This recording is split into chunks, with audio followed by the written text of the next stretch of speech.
On Special Forces, World's Toughest Test Episode 3, Olympic skier Gus Kenworthy was wrong to criticize Olympic gymnast Nastia Liukin for receiving special treatment, leading to her early exit from the show. On day 3 of filming, the recruits were challenged with an emergency escape drill. They had to hold their breath underwater for 20 seconds in a car until they were given the signal that they could unbuckle their seat belts and swim out. Nastia questioned whether she could complete the task because she didn't think she could hold her breath for that long. She even mentioned an injury that could prevent her from doing it. In order to help Nastia, DS agent Remy Adeli sat next to her in the vehicle. This upset Gus, who felt that she received special treatment and did not really pass the test.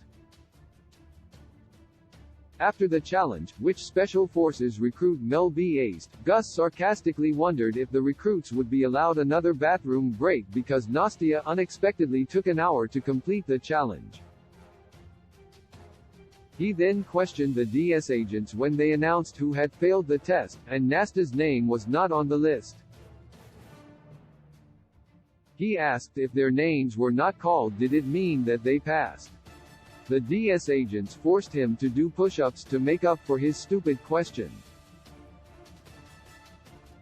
However, Gus later explained that he asked because he wondered why Nastia had passed if she had special help. He also pointed out to her that she had threatened to quit before 2 other tasks, and she was beginning to sound like the boy who cried wolf. Although he eventually commended her for completing the task, Nastia felt that her integrity had been questioned.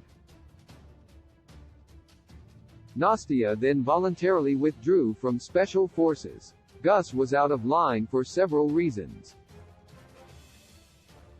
Special Forces recruits are only competing against themselves. Gus was wrong to question Nastia because, on Special Forces, the only person a contestant is competing against is themselves. There are no points or perks for passing challenges on the show, so there was no reason for Gus to feel that he was slighted because Nastia received help. It really did not affect him in any way. The DS agents warned him that he should worry about himself, and they were right. Special Forces showed that fair and equal are two different things. In order to keep the competition fair, Nastia was accommodated. This doesn't mean that she didn't complete the Special Forces task. If the DS agents felt that she passed, then she passed. Gus had no right to question them. Gus Kenworthy was showboating. Not only did Gus openly question the DS agents, but when they were asked to jump into a body of water, he did a flip off of the platform. The DS agents were outraged by this and commanded him to do push-ups with his pack on his back. They told him that his showboating could have led to him breaking his neck. Gus' overconfidence after passing the test seemed like a direct dig at Nastia because he was celebrating doing a task that she struggled with.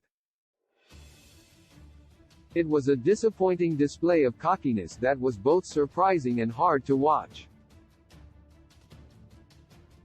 Gus Kenworthy was not a supportive teammate. Many Special Forces recruits have struggled since they arrived in the over 100-degree Wadi Rum desert in Jordan.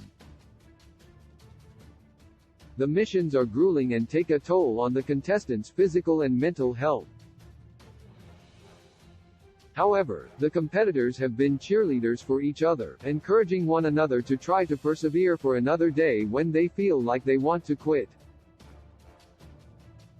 Gus was the first recruit who did not do this for his fellow contestant. Instead of being understanding of Nastia's fears and helping her through her insecurities after she passed the test with help, he made her feel worse about it. He seemed to have forgotten why he and his fellow recruits signed up for Special Forces in the first place. Gus made some mistakes with Nastia on Special Forces, but hopefully, he will learn from them. As the days pass and the recruits get worn down both physically and mentally, the challenges will only get harder. They need each other for support. Someday Gus might be the one who needs accommodation, but he's too overly confident to imagine that scenario. Gus must learn to be a team player and help pull people up in times of weakness. Special Forces, World's Toughest Test airs Wednesdays at 9 p.m. Est on Fox. With a gentle touch you